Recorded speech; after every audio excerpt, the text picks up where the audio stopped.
Hello प्यारे दोस्तों, YouTube channel अपना परिवार 07 में आप सभी का दिल खोलकर स्वागत है। आज तारीख 24/4/2025 से करंट अफेयर के जितने भी महत्वपूर्ण क्वेश्चन बन सकते हैं उनको हम डिस्कस करेंगे। तो चलिए शुरुआत करते हैं हमारे पहले क्वेश्चन से।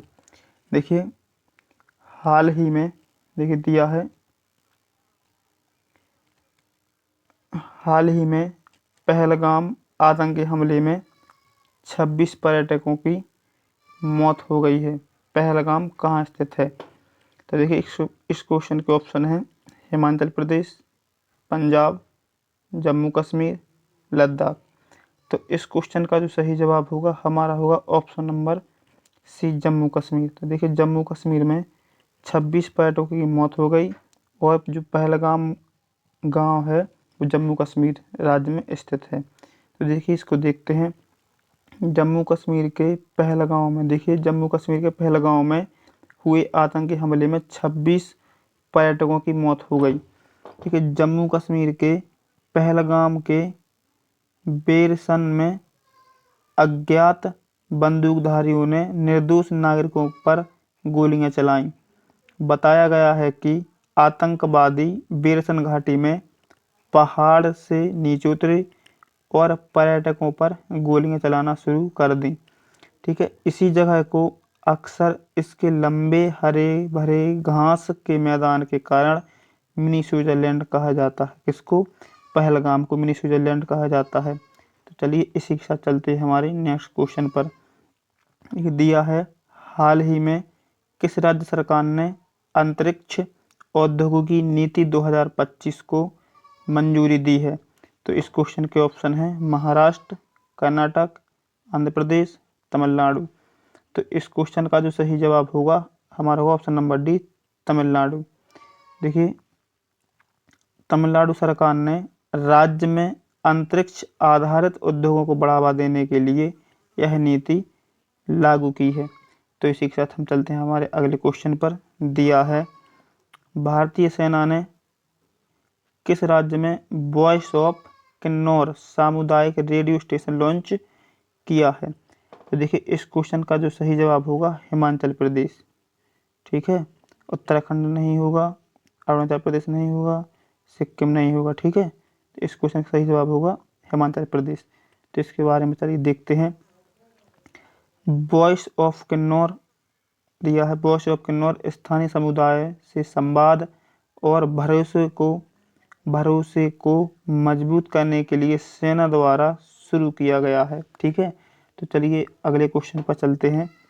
दिया है, महाराष्ट्र का कौन सा शहर 100% बायोमेडिकल और सैनिटरी कचरे के प्रसंस्करण में सफल रहा है?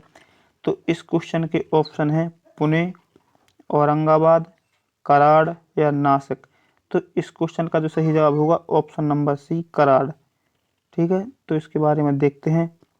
ये कराड़ नगर पालिका ने पूरी तरह से बायोमेडिकल और सैनिटरी कचरे का वैज्ञानिक निपटान सुनिश्चित किया है। तो चलिए इसी के साथ चलते हैं हमारे अगले क्वेश्चन पर। दिया है, किस राज्य ने रूस की कंपनी रोसाटॉम के साथ थोरियम आधारित SMRS के लिए समझौता किया है? तो इस क्वेश्चन के ऑप्शन हैं गुजरात, केरल या महाराष्ट्र या उड़ीसा। तो इस क्वेश्चन का जो सही जवाब होगा ऑप्शन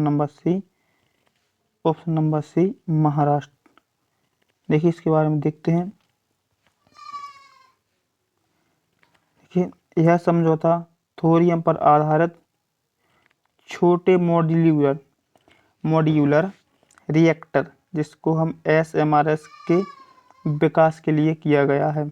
तो चलिए इसी के साथ चलते हैं हमारे अगले क्वेश्चन पर। दिया है, इंटरनेशनल बिग कैट अलायंस, ठीक है, इसको IBCA कहते हैं, का मुख्य उद्देश्य क्या है?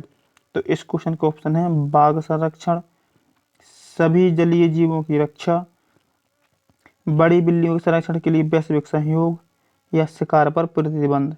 तो इस क्वेश्चन का जो सही जवाब होगा ऑप्शन नंबर सी।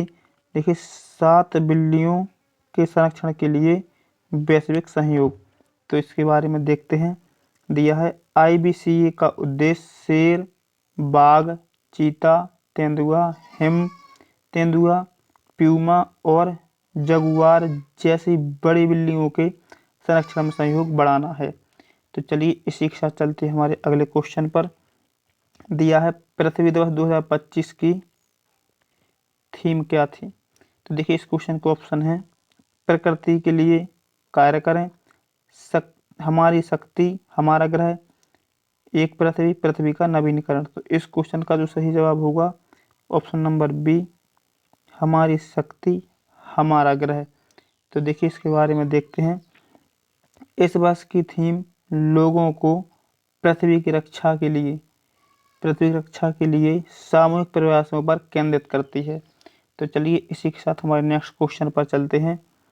दिया है 2024-25 में चमड़ा और फुटवियर उद्योग के निर्यात में कितनी वृद्धि हुई है। तो देखिए इस क्वेश्चन का ऑप्शन है, देखिए 10%, 15%, 20% या 25%।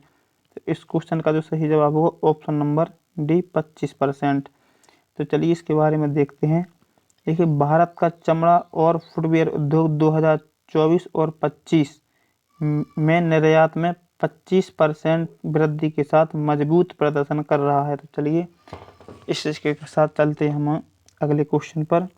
दिया है भारत ने सस्ते चीनी स्टील पर कितने प्रतिशत अस्थायी टैरिफ लगाया है। ठीक है, तो इस क्वेश्चन के ऑप्शन है 5%, 10%, 12% या 15%।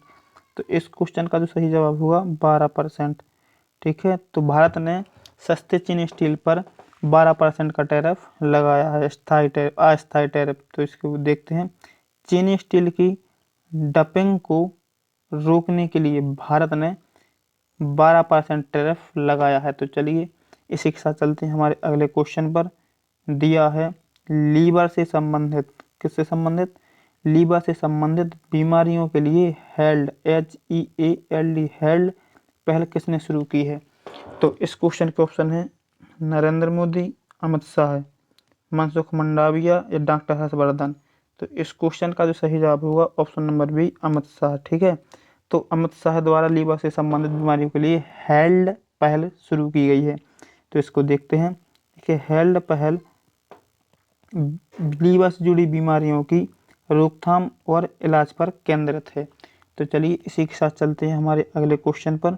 दिया है केंद्रीय पुरातत्व सलाहकार बोर्ड, जिसको हम CAAB कहते हैं, की 38वीं बैठक किस तारीख को हो रही है। तो इस क्वेश्चन के ऑप्शन है, देखिए 21 अप्रैल या 22 अप्रैल या 23 अप्रैल या 24 अप्रैल। तो इस क्वेश्चन का जो सही जवाब होगा ऑप्शन नंबर सी, 23 अप्रैल। ठीक है, तो इसको देखते हैं। देखिए CAAB की 38वीं बैठक नई पुरातात्विक खोजों पर चर्चा करने के लिए 23 अप्रैल 2025 को आयोजित की गई। तो चलिए इसी के साथ चलते हैं हमारे अगले क्वेश्चन पर। दिया है किस राज्य में पहला आदिवासी पर्यटन सर्किट विकसित किया जा रहा है। तो देखिए इस क्वेश्चन के ऑप्शन है झारखंड, उड़ीसा, छत्तीसगढ़ या मध्य प्रदेश। तो इस क्वेश्चन का जो सही जवाब होगा ऑप्शन नंबर बी, उड़ीसा। ठीक है, तो इसके बारे में चलिए देखते हैं। देखिए उड़ीसा सरकार राज्य में आदिवासी संस्कृति को बढ़ावा देने के लिए देश का पहला आदिवासी पर्यटन सर्किट विकसित कर रही है। तो चलिए इसी के साथ चलते हैं हमारे अगले क्वेश्चन पर। दिया है हाल ही में किस देश ने ब्लू एंजल नामक पहला जलवायु लेबल शुरू किया है। तो इस क्वेश्चन का ऑप्शन है फ्रांस, जापान, जर्मनी या कनाडा। तो इस क्वेश्चन का जो सही जवाब होगा ऑप्शन नंबर सी, जर्मनी। तो देखते हैं इसके बारे में। देखिए ब्लू एंजल पर्यावरणीय रूप से क्या, ब्लू एंजल पर्यावरणीय रूप से अनुकूल उत्पादों की पहचान के लिए जर्मनी द्वारा शुरू किया गया एक मानक लेबल है। तो चलिए इसी के साथ चलते हैं हमारे अगले क्वेश्चन पर। दिया है कौन सा देश दक्षिण एशिया में डिजिटल सार्वजनिक अवसंरचना DPI पर वैश्विक सम्मेलन की मेजबानी कर रहा है? तो इस क्वेश्चन के ऑप्शन है, देखिए नेपाल, भूटान, इंडिया या बांग्लादेश।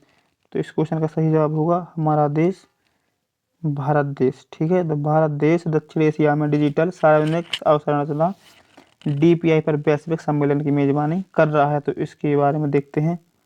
देखिए, भारत डिजिटल अवसंरचना में अपनी प्रगति को दिखाने और सहयोग को बढ़ावा देने के लिए यह सम्मेलन आयोजित कर रहा है। तो चलिए इसी के साथ चलते हैं हमारे अगले क्वेश्चन पर। दिया है, हाल ही में किस भारतीय शहर को यूनेस्को द्वारा विश्व पुस्तक राजधानी 2024 नामित किया गया है? तो इस क्वेश्चन का ऑप्शन है कोलकाता, शारजाह, भोपाल या नई दिल्ली। तो इस क्वेश्चन का जो सही जवाब होगा शारजाह। ठीक है, तो देखिए इसके बारे में देखते हैं। देखिए, हालांकि यह शहर भारत का नहीं है, पर शारजाह को 2024 के लिए यूनेस्को ने विश्व पुस्तक राजधानी घोषित किया है।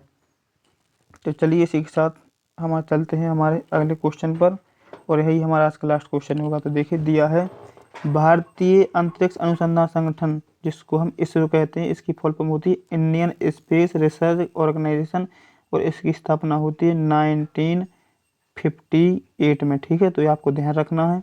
इसके ऑप्शन का नया अध्यक्ष किसे चुना गया, पूछा है भारतीय अंतरिक्ष अनुसंधान संगठन इसरो का अध्यक्ष किसे चुना गया है? तो इस क्वेश्चन का ऑप्शन है केशवन, एस सोमनाथ, उन्नी कृष्णन नायर या TK अनंत। तो इस क्वेश्चन का जो सही जवाब होगा उन्नी कृष्ण नारायण। ठीक है, तो अभी हाल ही में इसरो के नए अध्यक्ष किसे चुना गया है? उन्नी कृष्ण नारायण को। इसके बारे में चलिए देखते हैं। देखिए, उन्नी कृष्ण नायर को हाल ही में इसरो का नया अध्यक्ष नियुक्त किया गया है, जिन्होंने AS सोमनाथ की जगह ली है। तो देखिए, वीडियो पसंद आए तो लाइक करें, शेयर करें और चैनल को सब्सक्राइब करें, और डेली करंट अफेयर देखने के लिए हमारे चैनल से सुबह 9 बजे जुड़ना ना भूलें।